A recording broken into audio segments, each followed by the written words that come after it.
Hi everybody, thank you so much for joining me. My name is Lena and this is my YouTube channel. This is my first video ever and I'm super excited. This is something I've wanted to do for a really long time because I've always been interested in watching YouTube videos from middle school to high school to even now. So for my first video, what I wanted to do is show you a few different lipstick and lip gloss swatches, as well as make a cast iron pizza. So if either lipstick or pizza interests you, then please keep watching. Alrighty, so something that I like to do before I start trying on my lipsticks or lip glosses is I like to use this lip exfoliator from e.l.f. This is the brown sugar flavor. Well, flavor. I don't know if you call it a flavor, but this is brown sugar and it just helps to get the lips ready so that there's no skin and we'll all go on smoothly. Alrighty, so I'm going to start off with our e.l.f. Lip Plumping glosses. I have two different colors. This one is called Peach Bellini. It's kind of a frosted, light, milky kind of color. And then this one is called Mocha Twist. So I'm going to go ahead and start with Mocha Twist. For this one, I'm not going to add a lip liner underneath. But you certainly could. You could do it with a lip liner underneath or a lipstick if you wanted to deepen the color. But I like these kind of colors on their own, so I'm going to try Mocha Twist just straight on the lips after exfoliating. With my e.l.f. lip exfoliator, but I am not adding a lip liner, so this is Mocha Twist. Let me add a little more Mocha Twist. So this one is kind of clear, but it has a slight hue of brown to it. So this is something that I would definitely just wear on its own. Just give a little bit of shine, a little bit of gloss, and it tingles a little bit when you put it on. All right, for this next one, Peach Bellini, I did off camera add some lip liner. This is from UltiMatte Cosmetics, and it is Birthday Suit. Just because I know this one's going to be kind of light, and I want it to have a little bit of color. So let's go ahead and test out Peach Bellini, another e.l.f. lip plumping gloss. So I just put this right on top of the Birthday Suit lip liner and it gave kind of a shine and kept the color of Birthday Suit. Alright, so the next three liquid lipsticks that I'm showing you are from Covergirl. They are Outlast UltiMatte. This color is very Sancerre. Sancerre? Having a lot of trouble with that word. But yes, so this color is really similar to my lip color, and so I like that. I like more neutral kind of tones most of the time. Sometimes do something fun, but for the most part, this is one of my favorite kinds of colors. So this one is very wearable for every day.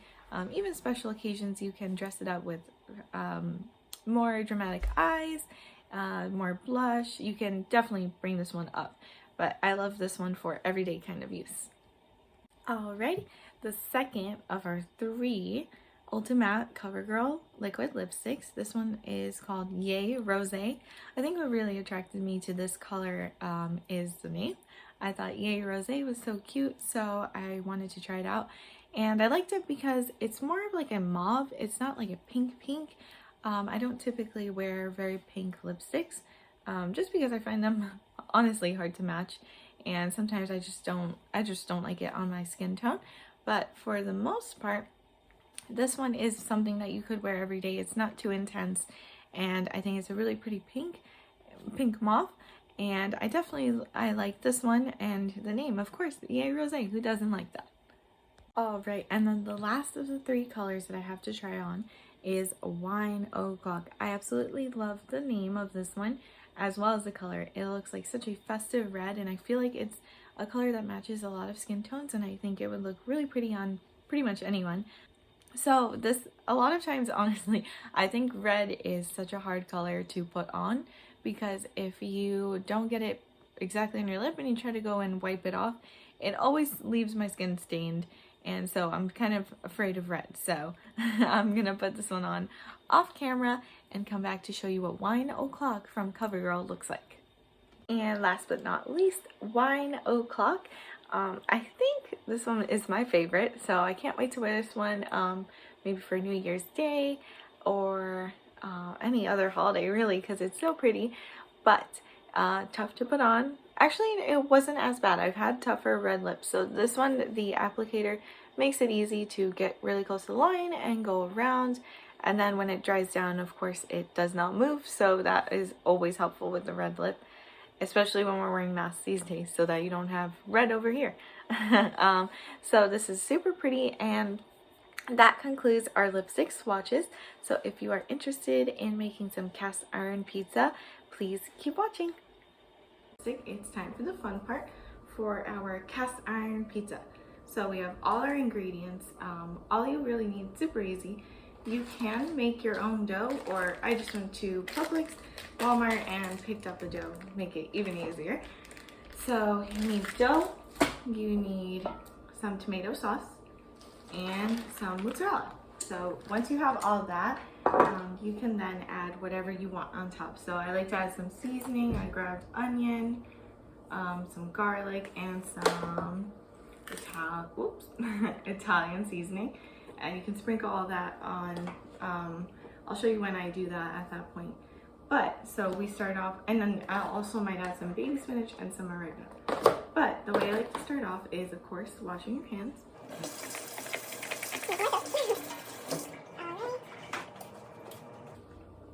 So once you have washed your hands, I like to take a little sprinkle of, oops, my flour got caught in here. A little sprinkle of flour, just so that the dough doesn't get stuck on your countertop. And then just move that around. And as you're doing this part, I've already started preheating it, but you want to preheat your oven to 500 degrees. Super hot though. 500 might take a little longer. Then you're going to go ahead and open your dough. Okay.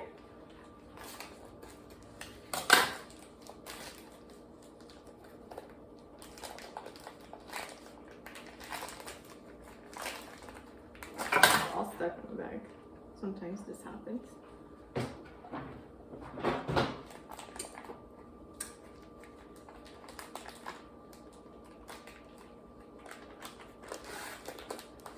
Alright, might take you a little while to get it out of the bag because it's very, very sticky.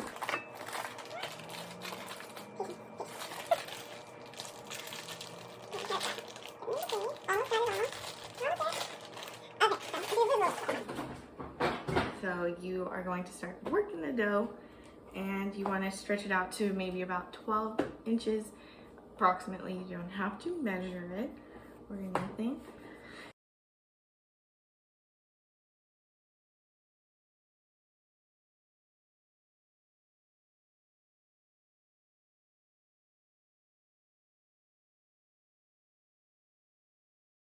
Alright, so once your dough is rolled out to about 12 to 14 inches, you're going to take your cast iron pan. This one is about 12 to 14 inches. I can't remember which one it is, but either size is perfect for cast iron pizza. So you are going to take your cast iron pizza pan, and then you are going to put it inside the oven at 500 degrees for 10 minutes empty. So make sure there's a little oil in the pan before you do that. And then go ahead and just put it right into the oven for 10 minutes.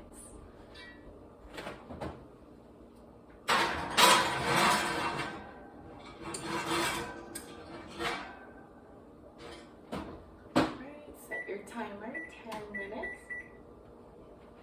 In the meantime, while we're waiting for our pan to be heating up, I'm just taking my oregano leaves and I'm going to wash some of those, as well as spinach leaves. I don't like the stems, so I take those off. And I'm going to wash some of those so that they're ready for them to put on top of the pizza.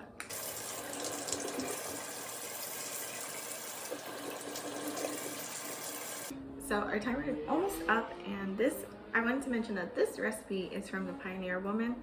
She has a ton of super easy and great recipes that are quick and very simple. So for maybe if you're beginning cooking, you will love these, or if you're just a busy person, they're also great recipes that don't take too much time. So our timer is about to beep. I'm gonna get, this comes with the cast iron. Some pans have this. It's supposed to protect you against heat, but I don't trust it, so I use another mitten as well. So I use a mitten and I use this. So we're gonna take our cast iron pan out of the oven. It's so hot, so you need to be very careful where you put it and how you grab it. So let's do that.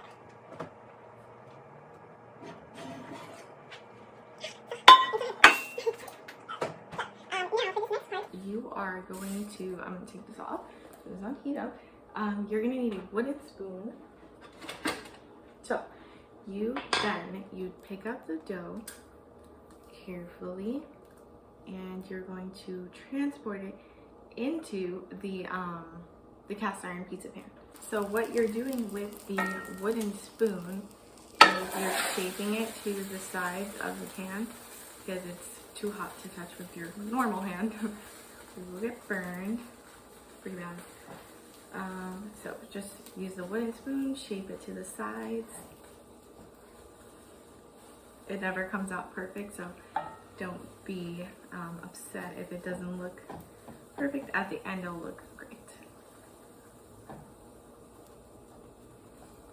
All right, so once it is shaped to the sides, let me pick it up so you can see. You shape it to the sides like that, and then you start adding your toppings. So you're gonna start with sauce. Just drop on however much you like. I like very saucy pizzas, so I tend to put a lot. And then just move it around and leave about an inch from the sides so that you can drizzle some oil and you have a nice crust. Alright, so let me show you how my pizza is starting to look. Leave it about an inch from the side. And then now this is where you take your seasoning. I like adding it directly on the sauce because I feel like it really seeps in. So I'm going to take my onion powder, give it a good sprinkle. I am going to take my garlic powder, another good sprinkle. Maybe a little more than the onion because I love garlic and it's really good for you. Right. And then lastly, I'm going to take my Italian seasoning. This has rosemary, thyme, savory sage, oregano, and basil. So all good spices in one. Right. And then you are going to take the cheese and put some on top.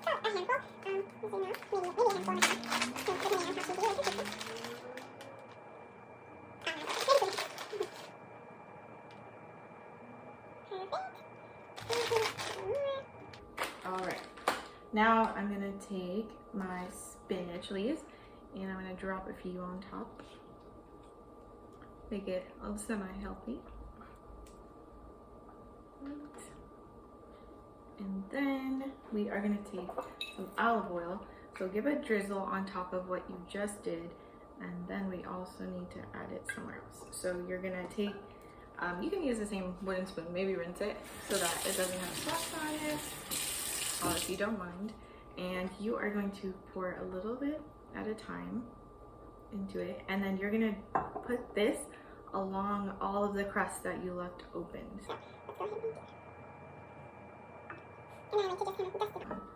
This gives your crust a really nice color. When you are finished cooking, you'll see how nice it looks, and you might need to add a little more.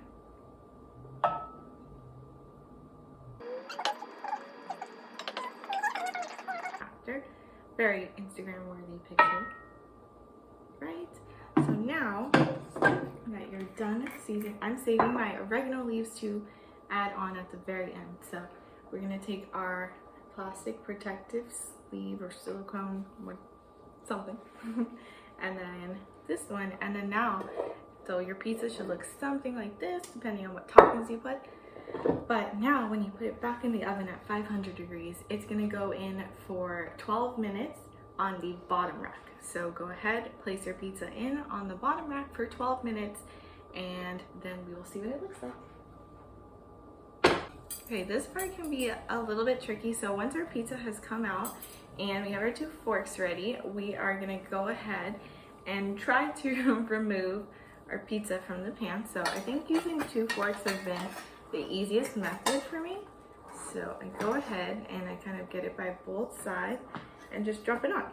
So we're gonna leave it for a few minutes. Carefully move your cast iron into a sink or a safe place so that no one gets it. Dogs, people.